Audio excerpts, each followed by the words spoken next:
All right, everyone. Hello. And today I'm joined by Andrew Cohen, founder and CEO of Brainscape. So, Andrew and I actually met a while back at several different conferences. We're still figuring out which ones that is, but a couple of different ones here in New York. And so, Andrew has, as I mentioned, founded Brainscape, which is an adaptive learning platform that helps millions of learners study more efficiently using cognitive science principles like confidence based repetition and metacognition. Brainscape is being used by students, educators, professionals around the world to master everything from languages to medical certifications. So, Andrew, thanks for joining us. Thank you, Olivia. Yeah. So, I wanted to just I like to ask people a little bit about their journey. And so I noticed that your path from international economics to EdTech isn't exactly the most conventional. So, I was wondering if you could take us back to the moment where you were building a language learning tool in Excel and kind of how that transition happened, became Brainscape. Yeah, so the traditional story of making a product you want for yourself. I was in an old career, international development and economics, and had jobs that sent me to Martinique, and then to Panama with the World Bank. And I was working on, some controversial stuff that had me working with cabinet level members about corruption. That got me interviewed on Panamanian TV and radio with the light stuck in my face. And I'm having to answer these controversial questions in Spanish, which was not my first language. I'd studied abroad. I was using Rosetta Stone. I was trying all the things that were hot at the time. This is a million years ago, kind of all pre-iPhone. So I started writing all the words and phrases and concepts that I was having trouble with on a piece of paper in my pocket. I take them all, I put them on an Excel spreadsheet, and I developed a system for how frequently to study those and kind of cut and paste the ones that I was having trouble with into different tabs on the spreadsheet for how well I knew it. Right, the hard ones I need to study frequently, the easy ones maybe I'll review in a month. And I just started automating that system, and I ended up writing a macro in Visual Basic because that's what I knew at the time. That was essentially just a digital flashcard. I don't think I was calling it that at the time, right? But it would give me an English thing, I made in Spanish, and then I'd rate my confidence. How well did I know it? Turned out to be on a scale of 1 to 5. I had sort of discovered the Likert scale without really knowing it. Right, if you have sort of a scale of 1 to 100, how well do you know it? It's just too much cognitive load. On my 63 year and 88, 5 was sort of perfect. And my Spanish just got real good, and people were asking me, what my method was that quickly to get that conversational. People were asking me, can they use this spreadsheet for their other subjects? Right? I was part of the University of Panama, of the faculty doing some speeches and stuff. And some of the grad students started using it for poli-sci and biology and emailing it to each other. So this program was going viral over email in Panama. So I knew that I was onto something and totally pivoted my career path. Ended up getting a master's in education technology up at Columbia, and made Brainscape the focus of my degree. So started learning all the cognitive science around it, really understanding that, for decades, we've known that active recall, right, thinking with prep, metacognition, and spatial repetition were so, effective, but there just wasn't a really good system that condensed it all together. So I did an experiment where a control group of grad students studied a topic with national birds using traditional flashcards, and then use my prototype. Turned out that the prototype users perform more than twice as well post test as those who use traditional flashcards, and just 30 minutes. So I decided I'm going to go all in on this. Like this was effective. People want it. So I started raising some friends and family money after grad school while I got a job doing some e-learning consulting on Wall Street, learning a little bit more about business, and proceeded to make every mistake in the book. So for 7 years, I mean, everything from the way I was fundraising with the team, outsourcing way too much tech, a lot of kind of product mistakes. That 7 years into it, after tons of seed extensions and not quite being ready for Series A and barely making any revenue, ended up the whole thing collapsed. Just two of us left in 2016, trying to sell the thing for pennies. Last time I was at the GSP conference, I was basically trying to get anybody to buy the code. I had like no engineers left. Nobody really wanted it. And the only way out was through. So we continued to just make a better and better product. Sort of figured out SEO, figured out monetization, and it's been 8+ years since that near death experience, and we built a real business. Turned it around the hard way. We've got over 30 people, and our mission is the same. A lot of parts of the product have changed, but the mission is just to make the best adaptive flashcard platform on the planet, with spaced repetition and cognitive science behind it, and helping people to make and find the best flashcards for any subject. Yeah, I appreciate you sharing a little bit about the ups and downs of that experience because I think that for anyone out there that is either, founding a company or just in any really point in their career where they're seeing some of those ups and downs, it's really helpful to just, talk to someone who's navigated some of that. And I appreciate also you mentioning the only way out is through. Sometimes that is the position we find ourselves in, but it sounds like that ended up being a really fortuitous situation because it's a really cool app and just a program. And so I think that the other thing I wanted to mention is you were talking about becoming conversational in Spanish, and I'm starting to think about when I try to learn Spanish myself, every time I travel abroad to a Spanish speaking country, I've been turning my phone in Spanish to try to stay in the Spanish speaking mode. And so I think my phone's been in Spanish since April of last year. And I'm not really learning anything. It's reminding me that I should go practice my Spanish, but I could probably use a more systematic approach. So I definitely appreciate just the effort that you went through with that Excel spreadsheet and how that kind of really got you to Brainscape. Well, Olivia, we actually just started a new promotion 5 minutes ago at Brainscape, where podcast hosts who interview me get free flashcards for life. So we'll get you taken care of. Perfect. Then I can be your test subject number 1,000 when I figure out how much more Spanish I learned from this May to next May as compared to April to April last year because it was not very many things. Yeah, I definitely. I guess I mean that might actually even roll into some of the questions I wanted to ask you about because I think that actually does kind of speak to one experience, which is that us as learners we don't actually necessarily know that much about learning or about the processes that take place. And while we're all individuals, there are best practices out there that many of us benefit from. And so I'm curious, what do you think are some of the biggest misconceptions around knowledge-based learning, and especially in kind of this era where we're really glorifying skill acquisition? I think one of the big misconceptions is, we don't need knowledge anymore. Right? You just ask ChatGPT, why do you have to have any knowledge in your brain? They used to say that about Google when Google was first around, and even before that, when encyclopedias were really big decades ago. Anybody could just go to the library and look anything up. Why should students learn any knowledge? So it's a continuation of the same conversation. And at the end of the day, it's not about referencing dates and trivial information. It's about having information in your brain so that you can make connections. Just because I can put anything into Google Translate doesn't mean that I don't want to be able to speak Spanish to be conversational with humans and have real human to human friendships and not have to constantly look at my phone or put on some glasses or have an earbud in that's doing a 95% good job. I really want to internalize that. And it's the same in any career, right? In medicine, you don't want a doctor who's gonna have to pause every single time you say something and quickly look something up.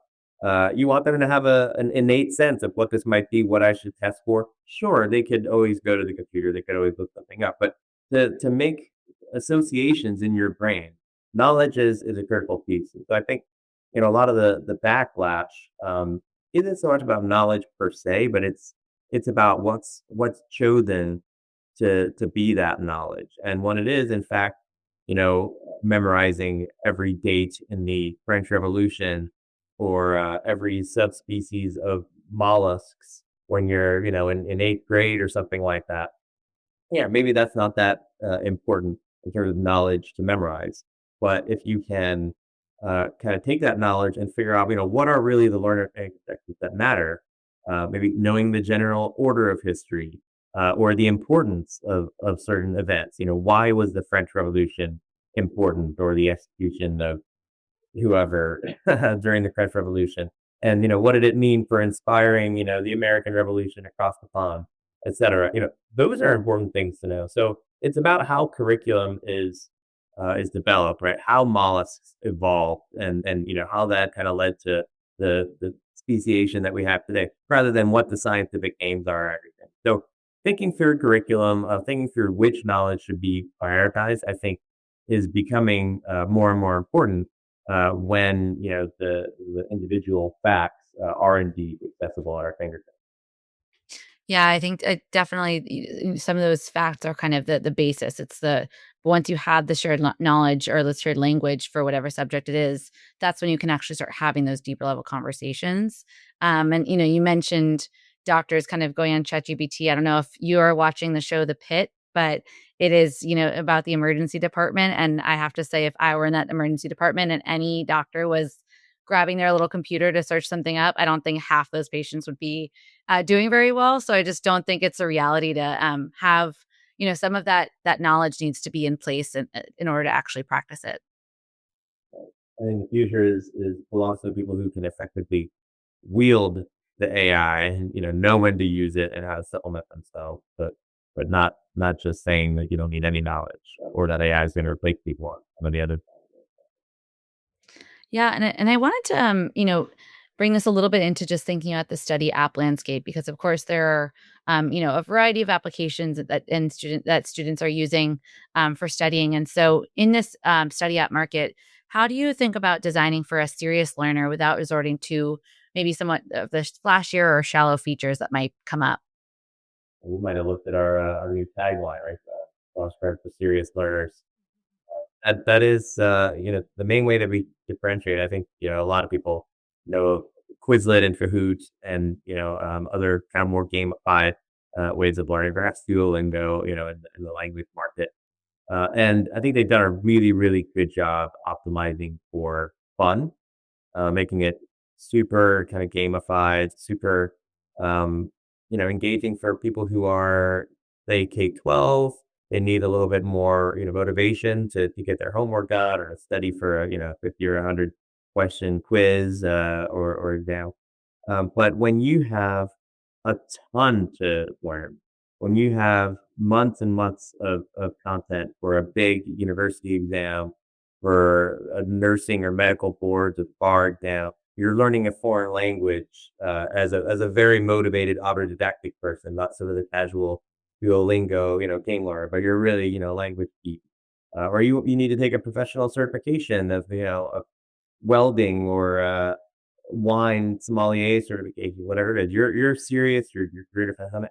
You don't really care much about fun and engagement. You care about having the most effective platform that is going to help you improve your results and do so with the least amount of net study time. So that's really what we focus on. That's what we've been increasingly focusing our evolving brand on is reaching that very serious learner, and doing so, knowing that flashcard is not it's not the only thing that you're going to be using to learn, right? Some subjects knowledge is 80% of really what the battle. Some of it is 20%, and the rest is application. But in any case, you're using flashcards as a supplement to some other curricula. So we work with great course providers. We work with other partners to kind of make the Brainscape study experience the linchpin of the knowledge part, so that they can focus on what they're best at, which is the skills and application. And I think the one of the ways that we uh, make the platform better for serious learners is number one, we have a much kind of more granular way of organizing content, right? So it's not just sort of lots of different individual, loose decks of content that you might find on some of those other platforms I mentioned, but entire curriculum, right? It's for the MCAT, it's for the bar. I mean, it's broken down by by biology and chemistry, and then each one of those is broken down by the individual deck and subject, so you can really see where your weaknesses are and dive in either manually or have the system programmatically, algorithmically, feed you up the concepts that you're rating yourself the lowest confidence on, and repeat them in exactly the interval of time that you need to see it again to maximize the improvement of that memory trait. But it turns out that that is actually the most important factor in how well you're going to remember something. It's not, did I wrap the information in a cool and mnemonic or a story or emotions or all these different things that people do as sort of tricks and gimmicks. Maybe you got some humor involved in it. All those things are nice, but nothing is more important that if I just taught you a new word, right? You just learn how to say meatball in Spanish, and it's albondiga, and maybe you're like, shit, I didn't know that. That's a new hard word. I need to ask you again in like 1 minute or 2 minutes, how do you say meatball in Spanish? Because if I don't, you're probably going to have forgotten it. If I ask you in 20 minutes and it's already long forgotten, that's a waste because you're having to relearn it from scratch. Whereas if I just told you 20 times in a row how to say beer, cerveza, you're like, I knew that. You don't have to waste my time.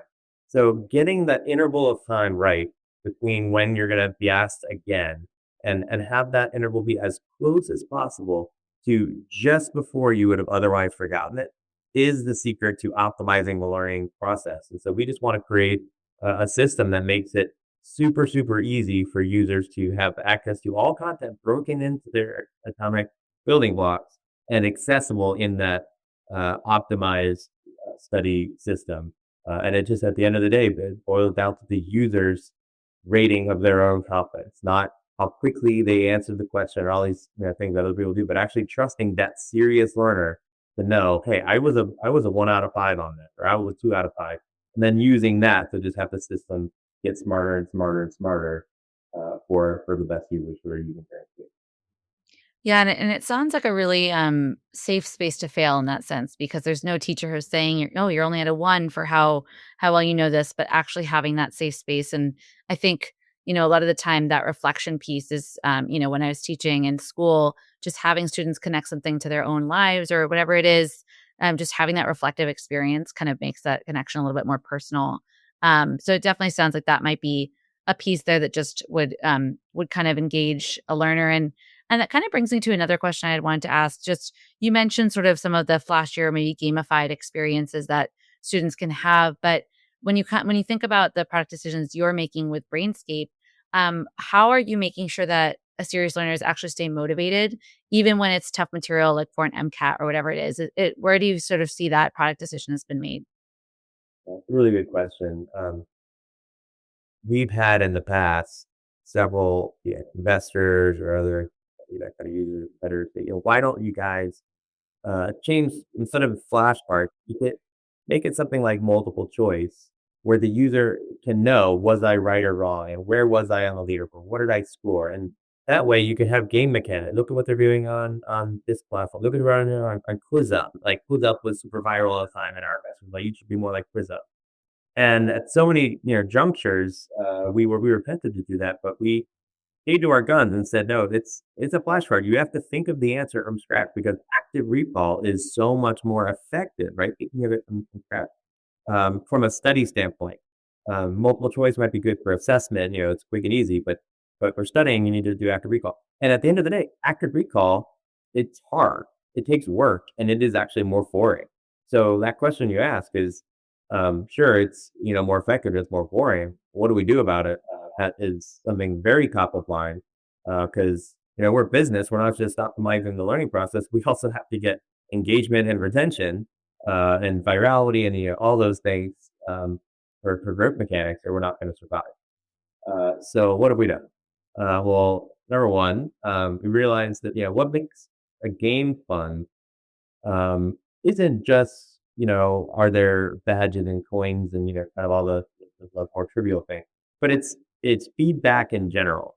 It's because you can see what level am I up to, how many points have I earned, and those things can be associated with anything that even if it's self-graded. And we also want to make sure that they have these milestones, these measurable milestones in both short, medium, and long-term progress measurements. So, in a video game, you might have you're beating the bad guys, right there in that level. You complete the level. So that's the short term, the medium term is like completing the level. And then all the levels, all the progression is sort of like the long term motivation to keep running about every day or week or month until you beat it. So in Brainscape, what does that look like? For short term, we have checkpoints every 10 cards. We stop you whether you're doing a single deck or whether you're doing a mix of all your decks or all your sub decks.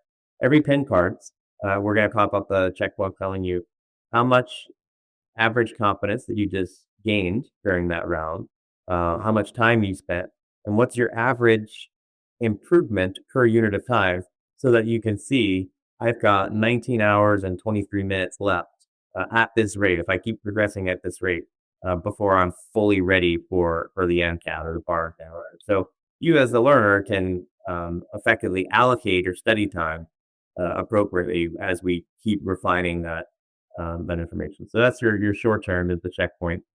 On the dashboard screen, you're able to see, for each individual deck, how much you progress, right? If you're studying Spanish, you can know that I'm up to, level 2, which is essentially like year 2 of common Spanish, and I'm up to, lesson, 2.6.7, which is about this per pen for this, type of topic area.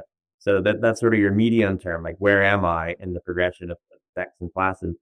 And then the long term, we have all kinds of metrics and really cool metrics, particularly in our mobile app, where you could be measuring, how long of a streak you're on. I know I'm on a 167-day streak, running a bunch of different Sunday.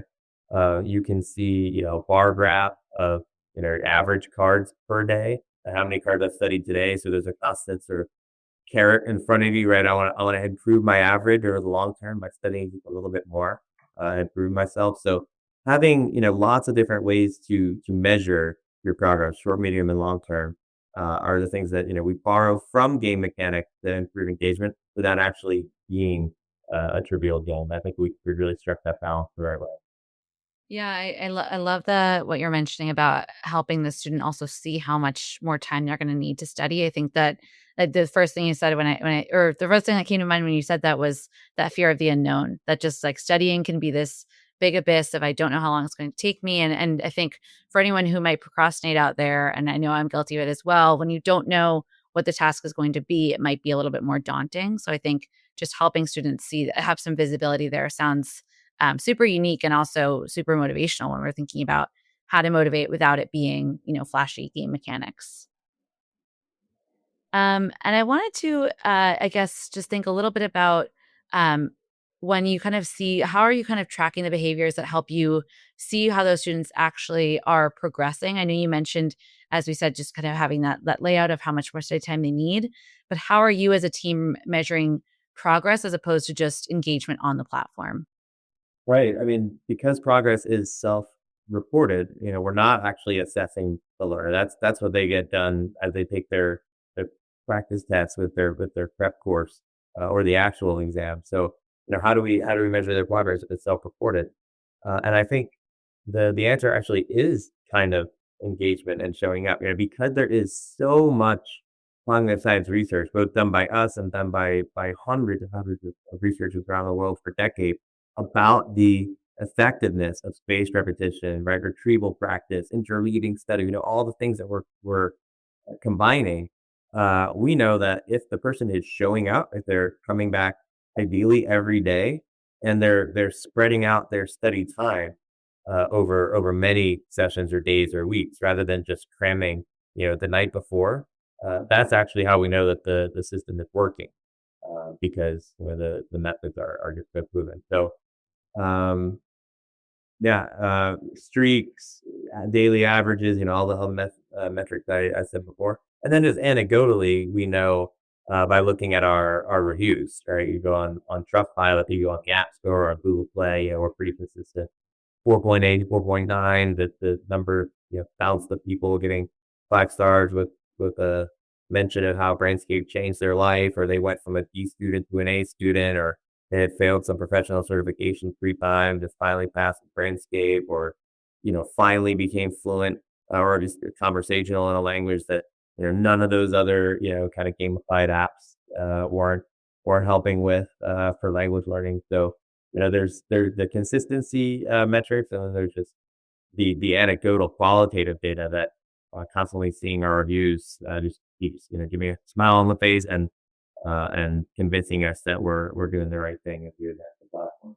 Yeah, and I think what you're mentioning there, there's such a variety of topics that it sounds like learners are coming to the platform for, and so it's really interesting to just think about how if a student finds the app for one specific course or certification, how much more. I mean, you even mentioned that you yourself are using it for a variety of subjects, so it really does seem like it speaks to that, that lifelong learner mentality and having a space to actually or a tool to support that. And I guess I'm curious, that makes me think about just how much there is to learn out there. And so I was wondering if you could talk a little bit, and you've kind of alluded to this a bit, but how study tools like Brainscape can actually ease the learning fatigue so that users can actually absorb those large volumes of information, whether it's across subjects or, one subject after another. How do we really ease that learning fatigue? You double clicked a minute ago on the time left being critical. I think part of the fatigue that we get from a lot of aspects of life is in uncertainty.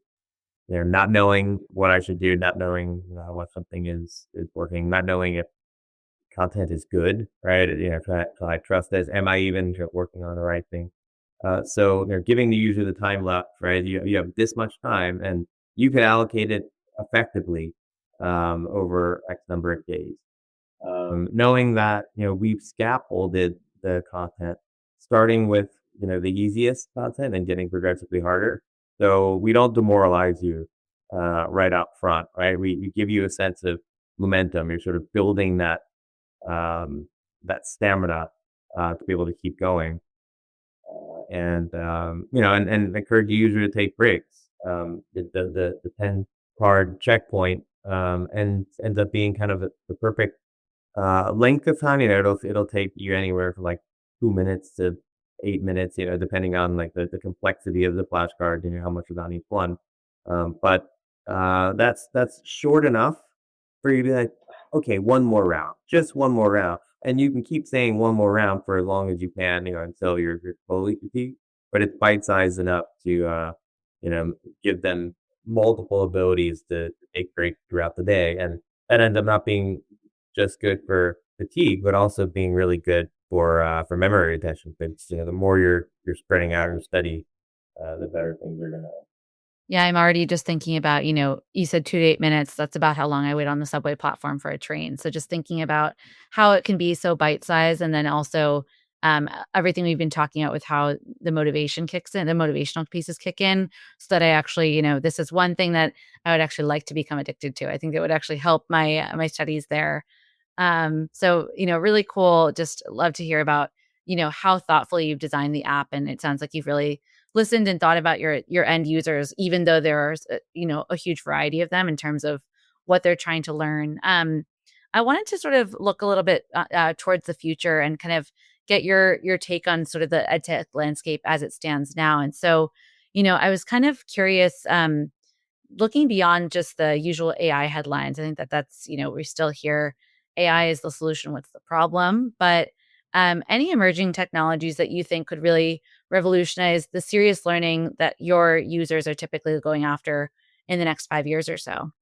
I'm really excited about what could be done with voice. We have a lot of time in our life where we aren't really able to look at a screen, but we're listening to something that is adapted, mostly audio, and perhaps with a little bit of voice control to give some feedback.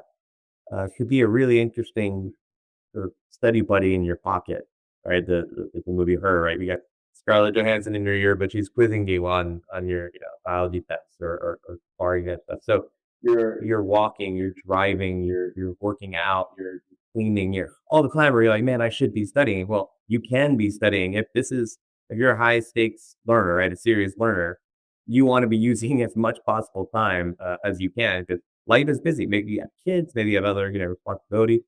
So I'm really bullish on what could be done.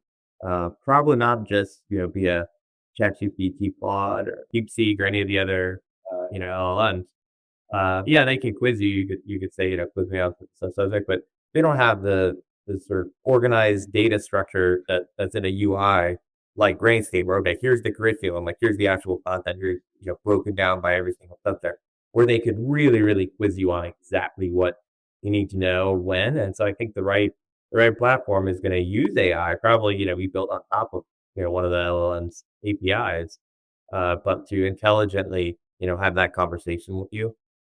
So, really closely looking at that and looking at, ways that we could better integrate with our with somebody's overall curriculum, right? We've got the flashcard piece, they've got the readings and the videos or maybe the practice tests or something like that. So, is there a way, through a Brainscape API to be a cleaner plugin or even the inverse, right? Is there a way that Brainscape could have on our site and our app, richer learning experiences built around flashcards where, having gotten our initial land grab as sort of the best flashcard tool, what would that afford us in building out the rest of the mode? So lots of really interesting things to think about, both related to AI, but also sort of the integration of tools where the tech exists, but this hasn't been as thoughtfully brought together yet.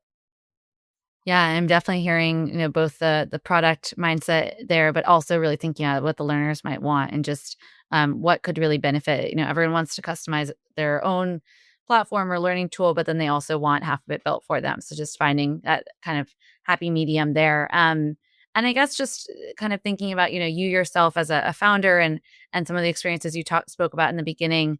Any top pieces of advice you'd give to a team that's trying to balance engagement with, real rigorous academic instruction or learning that you would give to any founder or team out there?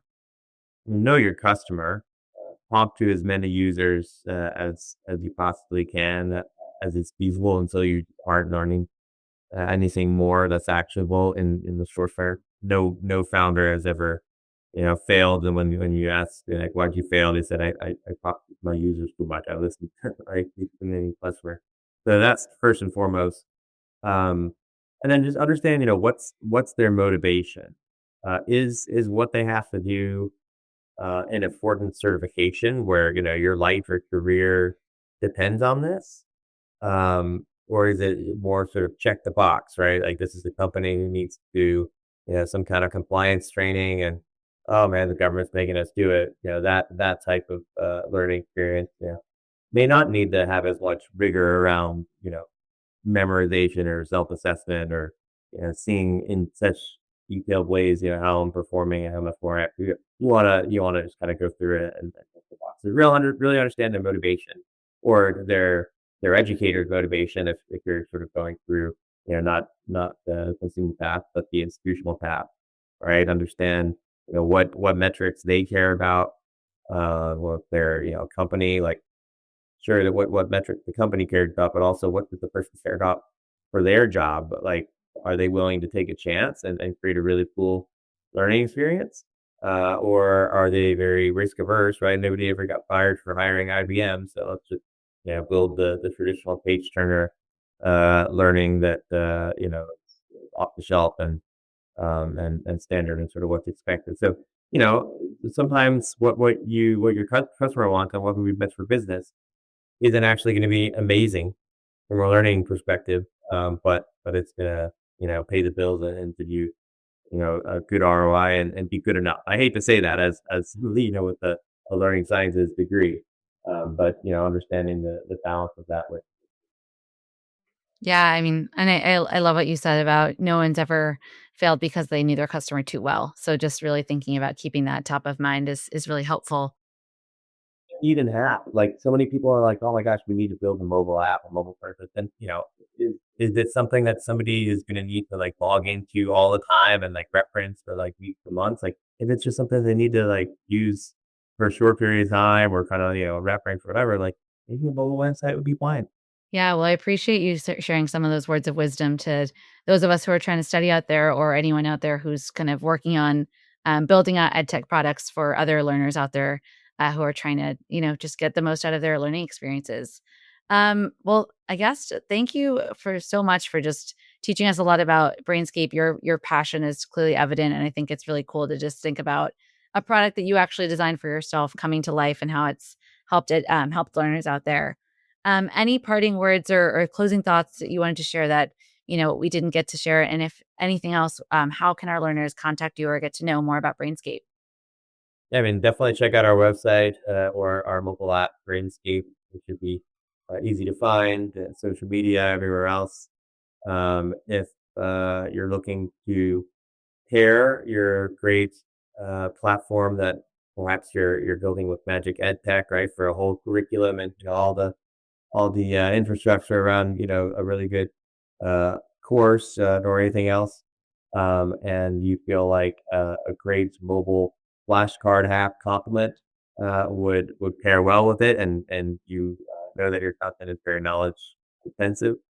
Please don't hesitate to reach out, and in general, just make sure that wherever you're going, if your life is dependent on it, if your career is dependent on it, make sure that you're using the best learning principles out there. And maybe I'm biased, but active recall, metacognition, and spaced repetition just being so critical, so underrated, and so underutilized that I encourage everybody to learn more about them.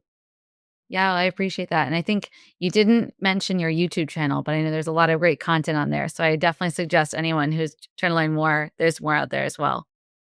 Sure, but yeah, check us out on YouTube as well. You might see a lot of my algorithm out there. So lots of good advice, not just on studying, but lots of other ways that you can improve your own productivity and mental health and things that surround the learning experience as well. Yeah, it's all connected. So I appreciate you for your team for looking well rounded in that way. Well, thanks again, Andrew, for joining us. Really appreciate the conversation.